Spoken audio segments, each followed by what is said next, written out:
Entre a Terra e o Céu, livro de Chico Xavier, pelo espírito de André Luiz. Resumo do livro. E assim chegamos ao 7º livro da série, A Vida no Mundo Espiritual. Esse livro, Entre a Terra e o Céu, conta uma história que começa na Guerra do Paraguai, em meados do século XIX. 3 militares brasileiros e uma linda mulher, que dividia entre os 3 uma grande paixão.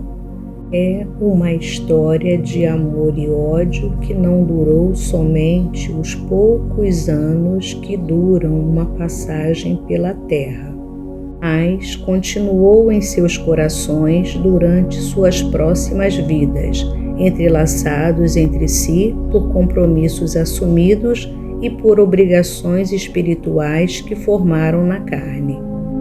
Uma única família, mostrando o imenso valor que tem o esquecimento do pretérito quando voltamos ao vaso retificador da carne. André Luiz, junto de seu novo colega de estudos, Hilário, e de seu novo instrutor, o ministro Clarencio, acompanhou pessoalmente durante alguns anos esse caso e nos dá muitas lições sobre a natureza da reencarnação como processo de purificação do espírito. Nos mostra que a reencarnação é remédio salutar contra as doenças da alma, que os compromissos assumidos na carne continuam valendo no reino dos espíritos e que, na maioria das vezes, os débitos contraídos na carne serão pagos. O autor também nos dá definições agradáveis aos costumes do coração sobre onde vão as crianças que desencarnam em tenra idade. Segundo ele, existem também colônias onde são recebidas essas crianças ainda necessitadas de amor materno e também espíritos maternos devotados a adotarem essas crianças temporariamente, como Irmã Blandina, que é o espírito Meimei. Esta obra-prima, pela singeleza, tem início com a prece sincera de uma jovem solicitando proteção da mãe desencarnada, a qual não tinha condições de atendê-la. Aí, então, somos logo esclarecidos quanto à prece refratada, aquela que tem um impulso luminoso desviado do endereço original, subindo a planos espirituais superiores, de onde o atendimento é prontamente atendido. A trilha narrativa é toda ela embasada na família, no que ela representa de dramas cotidianos, de conflitos multiplicados, de processos obsessivos, instalados, tudo isso no lar, mas, sobretudo, fala da bondade de Deus propiciando permanentes oportunidades de reconstrução através de reajustes quase sempre dolorosos, mas de benéficos resultados morais. O reajuste familiar, talvez o mais fundamental dos objetivos divinos da reunião consanguínea de seres, a família, sob um mesmo teto, o lar, desemboca invariável e vitoriosamente na harmonia, na paz e no amor. Há ainda, até onde sabemos, ao menos um ensino espírita inédito, o referente aos chakras, reverberando lições do Mestre Jesus, e encontramos momentos de sublime leitura, quando personagens em demorado litígio se predispõem agora, enquanto estão a caminho, ao perdão em lances dramáticos de reconciliação. A ação protetora do plano espiritual, jamais negada aos encarnados e aos desencarnados, é expressão maior nesta obra a espelhar o amor do Criador para com todas as suas criaturas. Entre a terra e o céu, conta a história de pessoas com laços de amor e ódio, em um drama comovente de reconciliação através da graça da reencarnação. Esse livro nos mostra o valor das palavras de Jesus quando dizia: perdoai os vossos inimigos. Dessa forma, apenas uma prece desencadeia todo o texto deste livro. Resumo dos capítulos. Prefácio entre a terra e o céu. Esta história, recolhida por André Luiz, Entre a Terra e o Céu, destacam-se os impositivos do respeito que nos cabe consagrar ao corpo físico e do culto incessante de serviço ao bem para retirar-nos da roupagem terrena as melhores vantagens à vida imperecível. Neste livro, não somos defrontados por qualquer situação espetaculosa, nem heróis encarnados em virtudes dificilmente acessíveis, nem anjos inabordáveis. Em cada capítulo encontramos a nós mesmos com nossos velhos problemas de amor e ódio, simpatia e desafeto, através da cristalização mental em certas fases do caminho, na penumbra de nossos sonhos imprecisos ou na sombra das paixões que por vezes nos arrastam a profundos despenhadeiros. Em quase todas as páginas temos a vida comum das almas que aspiram à vitória sobre si mesmas, valendo-se dos tesouros do tempo para a aquisição de luz renovadora. Aqui, os quadros fundamentais da narrativa nos são intimamente familiares. O coração aflito em prece, a mente paralisada na ilusão e na dor, o lar varrido de provações, a senda fustigada de lutas, o desvario do ciúme, o engano da posse, embates do pensamento, conflito das emoções.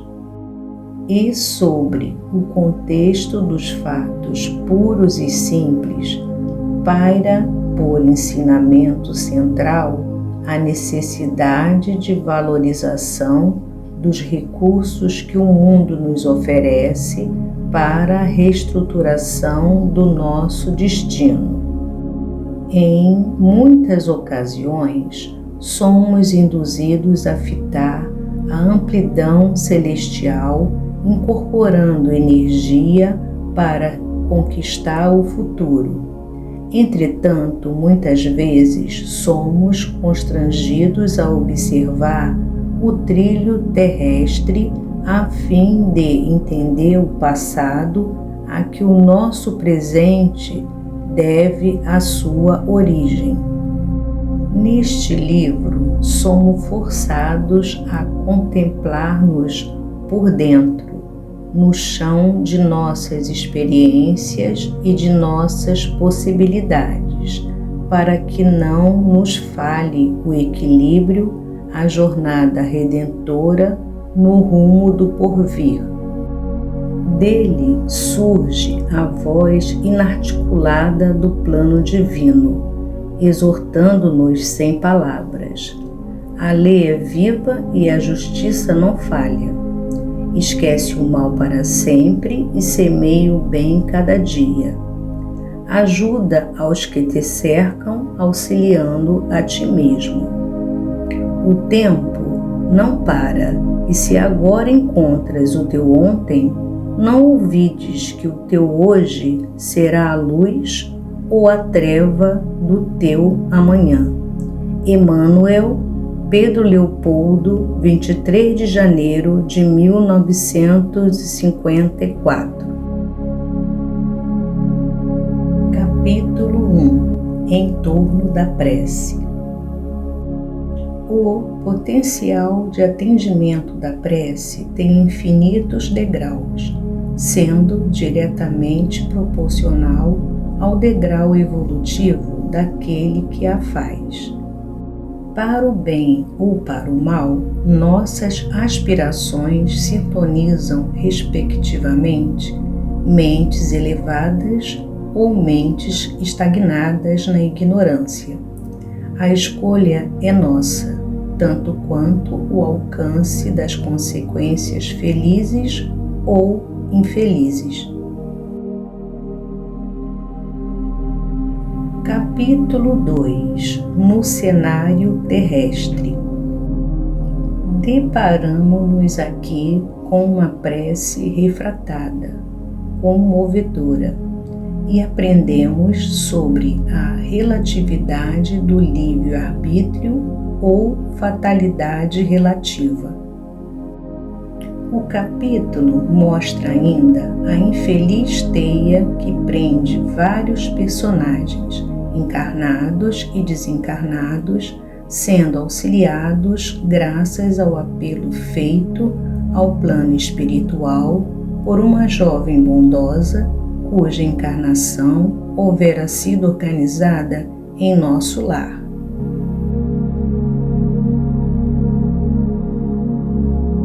Capítulo 3. Obsessão.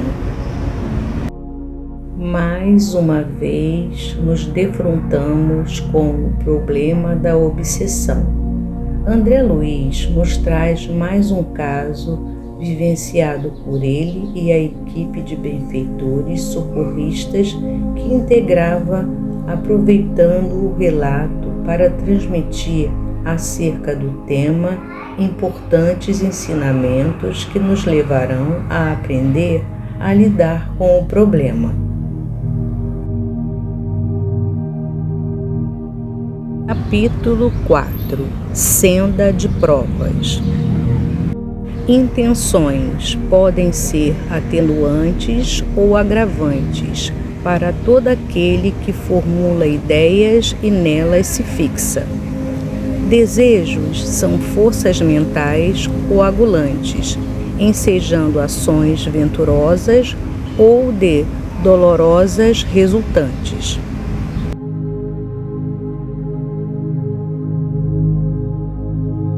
Capítulo 5. Valiosos apontamentos. O mar é fonte inesgotável de fluidos reconfortantes para enfermos encarnados e principalmente desencarnados. A enfermidade longa é aqui mostrada como sendo bênção mal aquilatada pela maioria dos doentes que por ela passam ou que, em consequência, venham a desencarnar.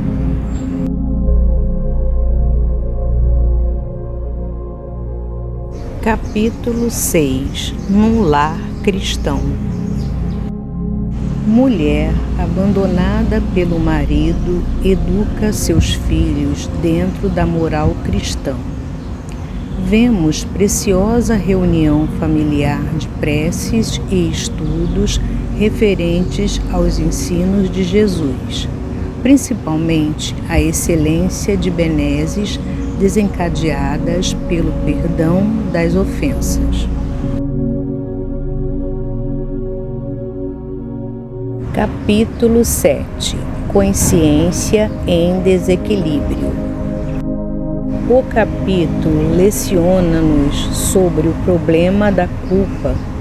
Um criminoso, no caso, um espírito desencarnado, fixou na mente o crime que cometeu, assassinato, e as últimas expressões da vítima.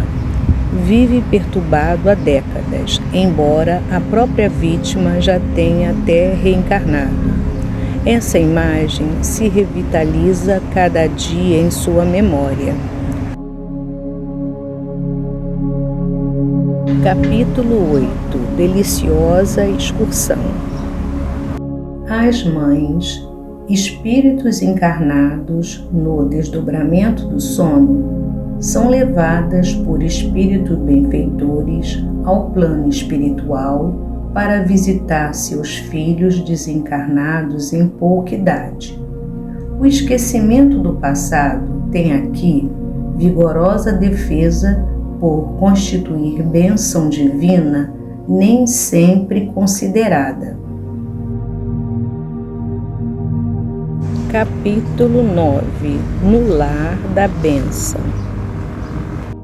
É uma importante colônia educativa de espíritos desencarnados ainda criança. Vemos o caso de um ex-suicida que, na reencarnação seguinte, morre afogado no mar. Na espiritualidade, seu perispírito apresenta profunda chaga na garganta que o atormenta sem cessar.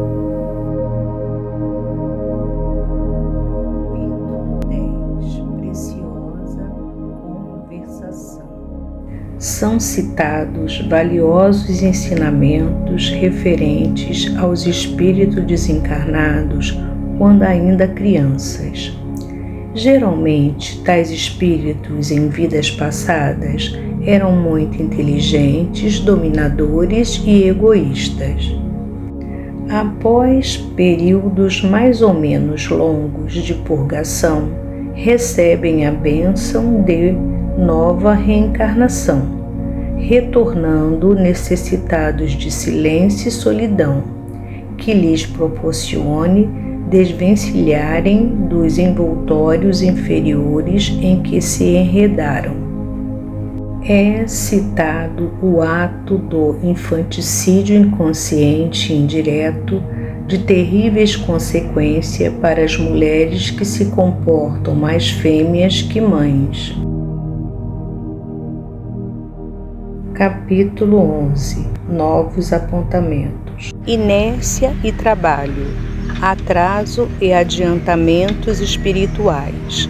Eis o que leciona este capítulo, demonstrando o quanto o serviço e o servir são bênçãos. Recebemos preciosos ensinamentos sobre os templos de oração, em particular, a visão espiritual das diferentes missas católicas. Capítulo 12. Estudando sempre.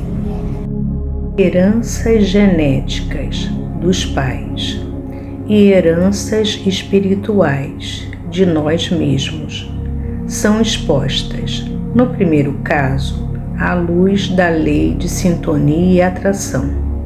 No segundo, por merecimento.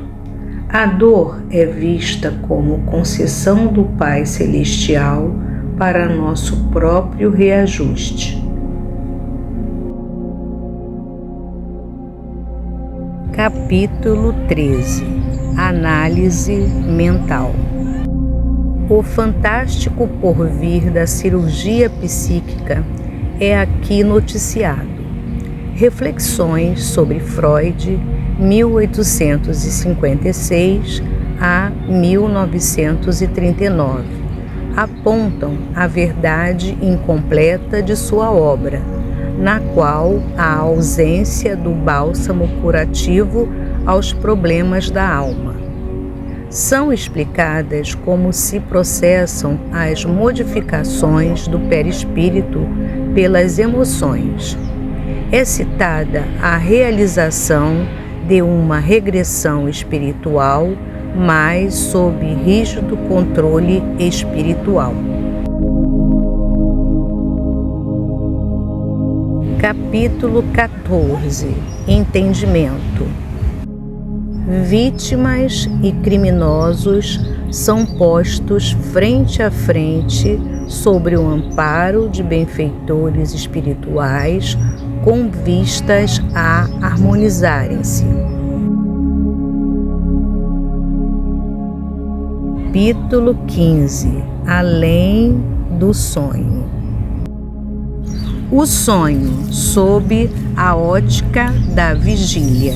Enquanto o corpo se refaz pelo sono, a alma invariavelmente procura o lugar ou o objeto a que imanta o coração.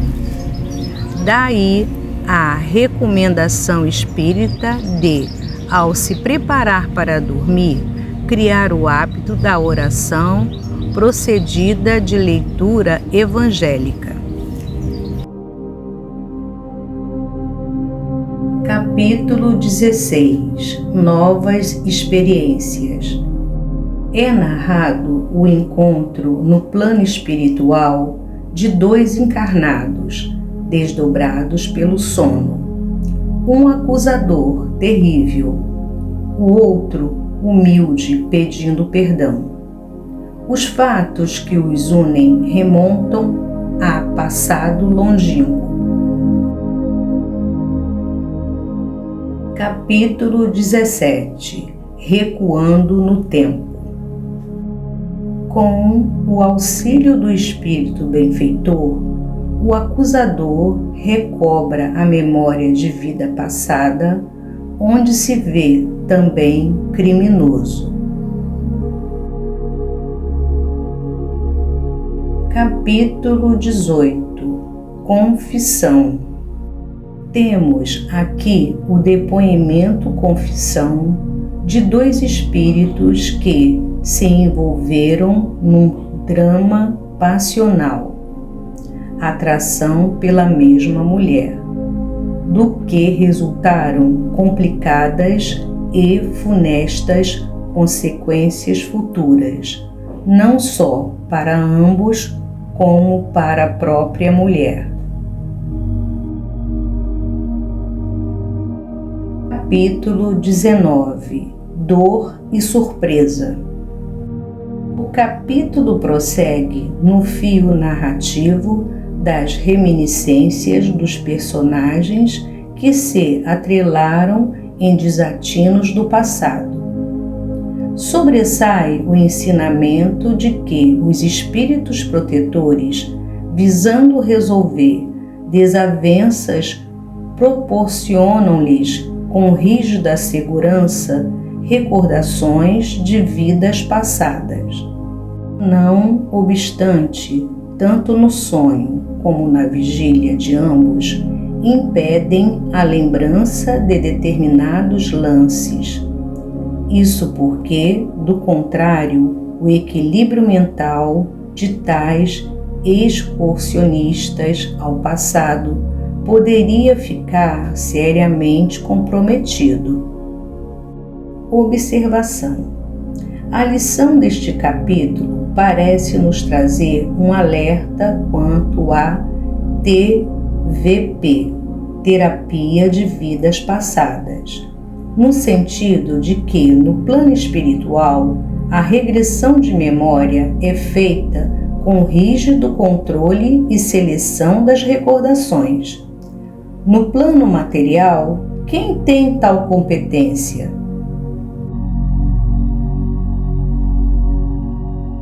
Capítulo 20. Conflitos da alma.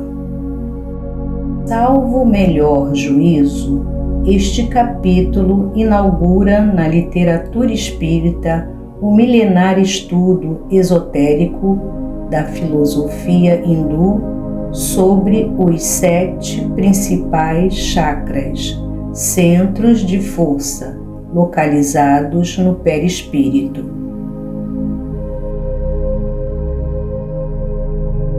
Capítulo 21. Conversação edificante. Reflexões magníficas sobre a problemática das doenças e da dor, resultantes dos nossos maus atos, fixando sintomas no psiquismo e fazendo irromper variadas patologias no corpo físico.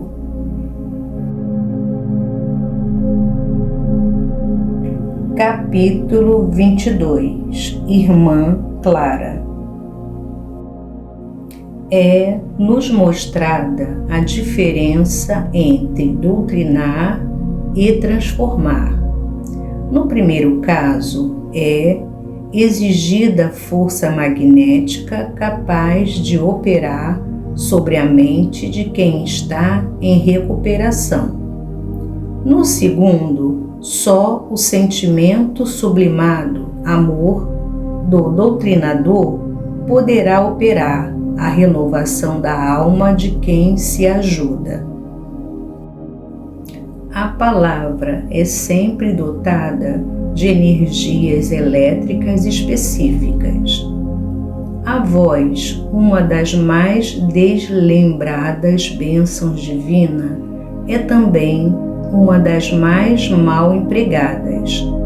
Jamais a indignação, mesmo que justa, como por exemplo, ante atos deliberadamente contrários às leis de Deus, deverá se manifestar vestida de cólera.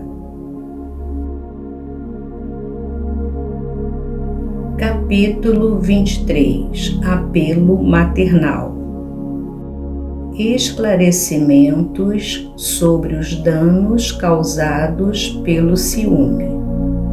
O capítulo expõe como age a força do amor na transformação de quem alimenta ideias de destruição. O espírito protetor, ao ajudar alguém nos descaminhos da cólera, cita de passagem que ele próprio espera há 22 séculos pela redenção de uma criatura que lhe é cara, mas que ainda não se inclinou em sua direção.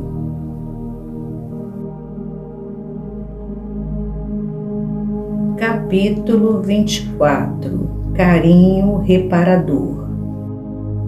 Ceder no caminho áspero, via de regra, traz recomposição da harmonia em nossas vidas. O lar não é apenas domicílio de corpos, mas sim um ninho de almas, onde a provação e a dor são abençoadas, instrutoras guias que nos aproximarão mais e mais de Deus.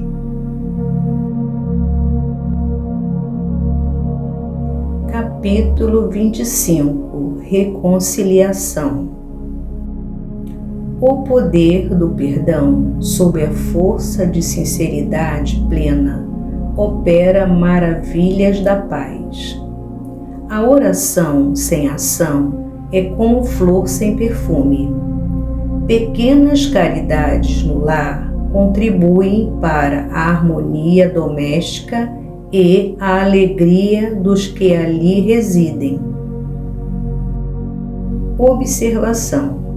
Aqui, tanto a leitura da narração do autor espiritual referente a gestos e fatos nobres, quanto a moldura da psicografia de Francisco Cândido Xavier fazem com que dificilmente as lágrimas sejam contidas.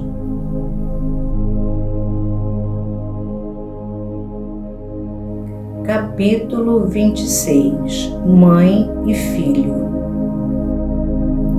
Comovente reencontro no plano espiritual entre mãe, espiritualmente renovada para o bem, e o filhinho sofrendo as sequelas do passado, mas sob assistência de espíritos protetores. Podemos e devemos refletir sobre a excelência dos planejamentos reencarnatórios, elaborados individualmente, mas proporcionando oportunidades para reajustes de vários espíritos simultaneamente. Novamente, o alerta: recordações do passado não devem ser totalmente despertadas.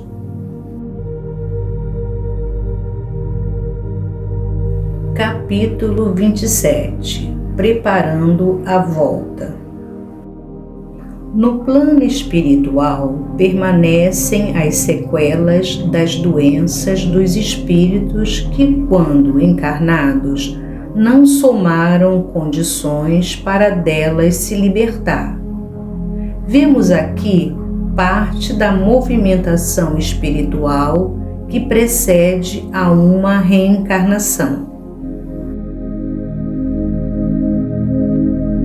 Capítulo 28 – Retorno. Há absoluta harmonia nas leis divinas. No caso, as reencarnações que trazem sofrimento para o que nasce e para os pais. Ontem alguém inclinou, outrem a queda. Hoje ampara-o no soerguimento. A reencarnação é tipificada por vários ascendentes, sendo que, em casos especiais, o plano espiritual adequa cada corpo físico através de interferências nos cromossomos ao desempenho de cada missão. No geral, as reencarnações ocorrem por automatismo dos princípios embriogênicos, magnetismo dos pais.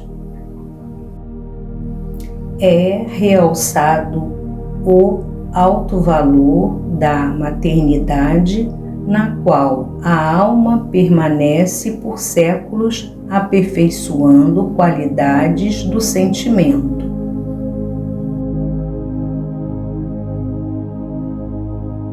Capítulo 29 – Ante a reencarnação. É explicada cientificamente a redução perispiritual dos reencarnantes. No plano espiritual, as crianças desencarnadas, na maioria dos casos, demoram tempo mais ou menos longo para alcançarem crescimento mental, como ocorre no plano físico. Há esclarecimentos quanto à hereditariedade genética. Capítulo 30 – Luta por renascer.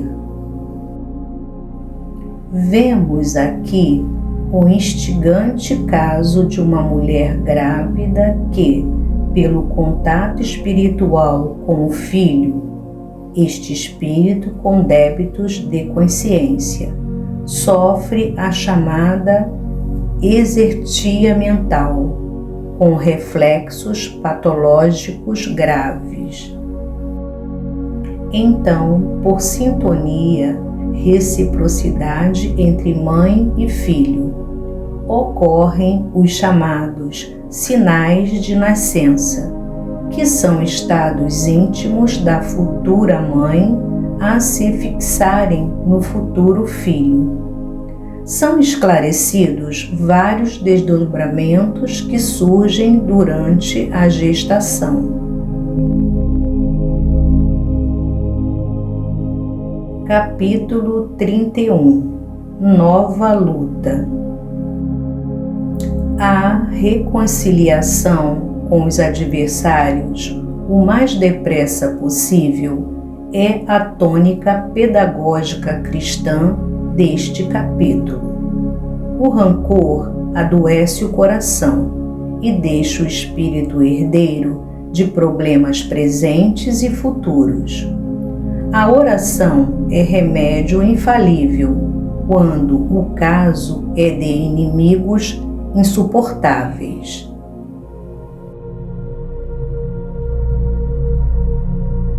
Capítulo 32 – Recapitulação.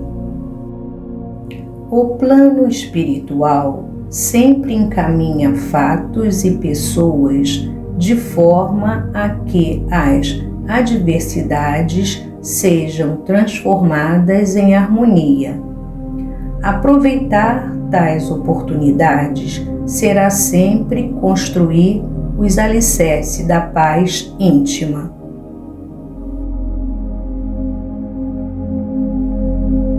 Capítulo 33 – Aprendizados. Vidas curtas na matéria podem representar refazimento perispiritual para eliminação de matrizes negativas do passado impressas no perispírito por descaminhos morais. Moléstias longas e complicadas guardam função específica. Reflexões sobre casamentos imprudentes. Considerações sobre os anjos de guarda.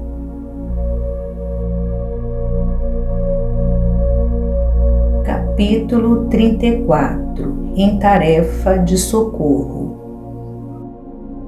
Vemos neste capítulo como o bem produz efeito salutar, gerando merecimento, socorro nas horas difíceis de quem praticou a caridade e assim granjeia inúmeros amigos espirituais. Capítulo 35 – Reerguimento moral. A bênção da amizade pura expõe o valor de um ombro amigo e de como um afeto sincero, que aconselha sem julgar, pode amparar aquele que está em angústias, ferido de remorso.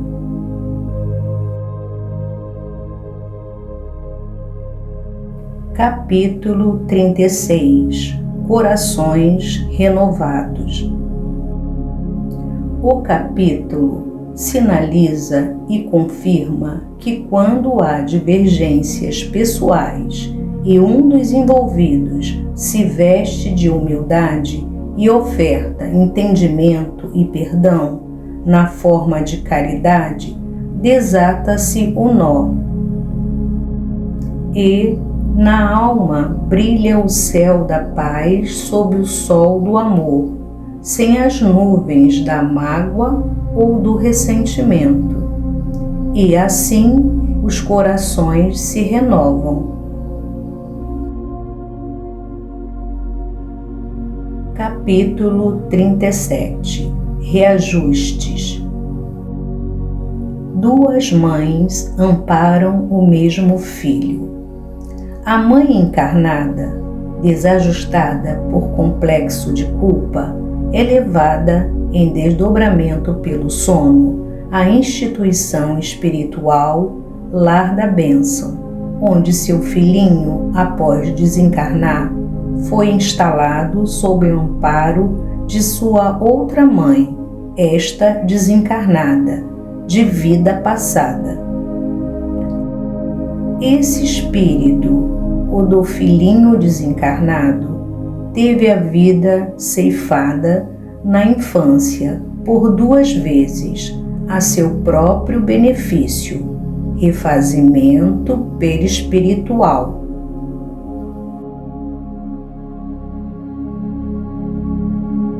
Capítulo 38 – Casamento Feliz. O matrimônio, quando de alma com alma, forja alicerces da comunhão fraterna e do respeito mútuo. Há alerta energético sobre as afeições impulsivas e as paixões fugazes, que, no casamento, se logo passam, deixam algemas no cárcere social.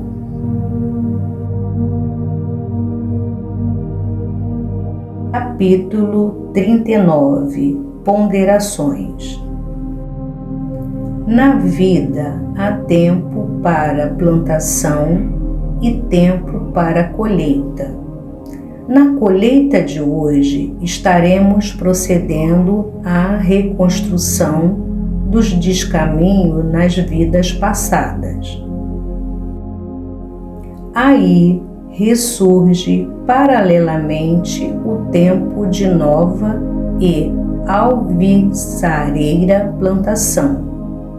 A maternidade proporciona, no santuário doméstico, a recomposição das afeições transviadas. Famílias difíceis representam sempre linhas de luta benéfica a serviço da nossa evolução. Servir, privilégio que não devemos esquecer. Capítulo 40 – Em prece. Ao final desta inesquecível e suave obra, encontramos uma encantadora e docíssima prece que, perdoe-nos a adjetivação, denominaríamos de prece de casamento. A saudade que emana do amor purificado leva a paz ao coração de quem assim ama, através do som amigo do vento, o perfume das flores e o brilho das estrelas, como aceno da luz eterna.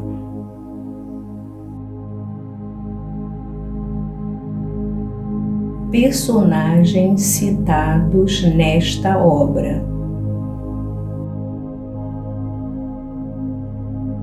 Observação: citaremos a seguir os nomes dos personagens do livro Entre a Terra e o Céu, colocando entre parênteses de desencarnado e encarnado, e os respectivos capítulos e página onde são pela primeira vez mencionados. André Luiz é o autor espiritual. Permaneceu no umbral por 8 anos. Clarencio é um dos 12 ministros de nosso lar. Hilário, colega de André Luiz em nosso lar. Quando encarnado, foi médico também. Eulália, cooperadora em nosso lar. Evelina, há 15 anos reencarnou. Vendo o lar em desarmonia, orou a mãe desencarnada. A prece de Evelina foi refratada. Zulmira, a madrasta, sofre remorso de crime que por ciúme deixou de evitar a morte de Júlio, seu enteado por afogamento no mar. Júlio era irmão de Evelina. Odila foi mãe de Evelina. Ciumenta, persegue Zulmira, que se casou com seu ex-marido e praticamente provocou a morte de Júlio. Zulmira, madrasta de Evelina, tem profundo abatimento pela morte de Júlio, da qual se considera culpada indireta. Sofre assédio espiritual. Amaro, pai de Evelina, casou-se em segundas núpcias com Zulmira. Júlio era seu filho. Júlio, filho de Amaro e Odila, desencarnou aos 8 anos afogados no mar, por omissão de socorro por parte de Zulmira. Clara, espírito evoluído, é a irmã Clara do capítulo 22. Antonina, valorosa mãe de 4 filhos, marido abandonou-a. Marcos, filho de Antonina, morreu aos 8 anos de idade de pneumonia. Lisbela, filha de Antonina, é uma criança ainda. Henrique, filho de Antonina, é adolescente. Haroldo, filho de Antonina, é adolescente. Leonardo Pires, necessitando de ajuda espiritual, estacionou no lar de Antonina, sua neta. É dementado. Desencarnou na Guerra do Paraguai, de cujas lembranças cita vários personagens. Lola, atual Antonina. Esteves, atual Mário Silva. Leonardo envenenou Esteves. Blandina, espírito protetor, em serviço no Lar da Bênção, que atende cerca de 2.000 espíritos desencarnados ainda criança. Blandina cuida de 12 deles. Mariana, avó de Blandina. Augusto e Cornélio, espírito benfeitores que amparam o Lar da Bênção. Mário Silva, enfermeiro, é o personagem Esteves, das reminiscências de Leonardo Pires sobre a Guerra do Paraguai. Ambos disputavam a mesma mulher, Lola, atual Antonina. Esteves foi envenenado por Júlio. Minervina, mãe de Mário Silva, mãe prestimosa de 6 filhos. Frei Fidelis, personagem do tempo da Guerra do Paraguai, citado por Mário Pires, em Desdobramento pelo Sono. Flores, então esposa de Esteves, atual Mário Silva, no tempo da Guerra do Paraguai. Atualmente é Zulmira. Ao tempo da Guerra do Paraguai, cometeu adultério, uniu-se a Júlio. Armando, atual Amaro. E Júlio, personagens citados por Esteves, ao tempo da Guerra do Paraguai. Ambos se envolveram com Lina, então esposa de Esteves, Mário Silva. Madre Paula, protetor espiritual a serviço da caridade em hospital de doentes encarnados. Lucas, irmão de Antonina, namora Evelina, com a qual tem uma programação espiritual. Observação: pelo livro Meimei, Vida e Mensagem, editora O Clarim, de 3 autores encarnados e com algumas mensagens psicografadas por Francisco Cândido Xavier, ficamos sabendo que Blandina recebeu o nome Meimei pelo seu marido. Meimei, expressão chinesa que significa amor puro. Onde permanece o nosso amor, aí fulgura o céu que sonhamos. Ministro Clarencio, livro Entre a Terra e o Céu. Aprendizado. Em qualquer lugar e em qualquer tempo recebemos da vida de acordo com as nossas obras. Ministro Clarencio, do livro Entre a Terra e o Céu. E, assim, terminamos a leitura do livro Entre a Terra e o Céu, de Francisco Cândido Xavier, pelo espírito de André Luiz.